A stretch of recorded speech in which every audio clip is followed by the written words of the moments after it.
Hello সবাইকে, আরও একটা নতুন মিনি ব্লগ নিয়ে চলে এসেছি। তো আমরা বেরিয়ে পড়েছিলাম পুরী যাব বলে, ওলা বুক করে নিয়েছিলাম, করে চলে গেছিলাম ডলফিন বাস স্ট্যান্ডে। প্রচুর দেরি হয়ে গেছিলো বাস স্ট্যান্ডে যেতে যেতে। এই বাসটা আমরা বুক করেছিলাম ডলফিনের, এসি স্লিপার কোচ। নিচে ওদের চেয়ার কারেরও অপশান আছে।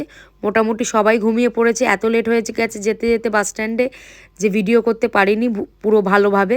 তো যাই হোক, তো উঠে পড়েছিলাম বাসে, নিজের সিটে বসে পড়েছিলাম। বাস ছেড়ে দিয়েছে। তো আমাদের টিকিট পড়েছিল ওই 764, মানে 764 টাকা করে। আর বাসের টাইম ছিল 9:30, 9:20 বাসে আমরা গেছিলাম। তো বাসটা হয়তো খুব একটা লাক্সারি না, কিন্তু যথেষ্ট কমফোর্টেবল এবং ভালো।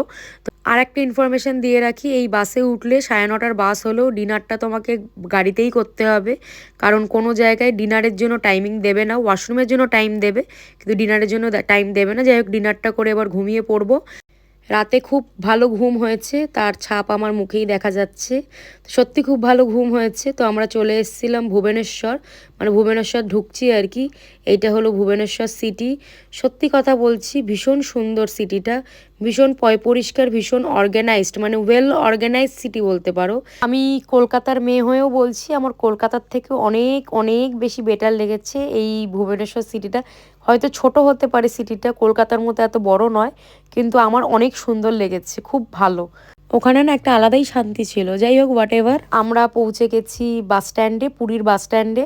মাঝখানে ডলফিনের বাসে একটা প্রবলেম আছে, বাস চেঞ্জ হয়।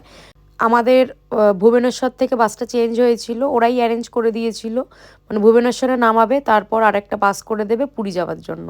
বাস থেকে নেমে আমরা একটা টোটো রিজার্ভ করে নিয়েছিলাম, আমাদের দিয়ে 300 টাকা নিয়েছিল, যথেষ্ট কম নিয়েছে।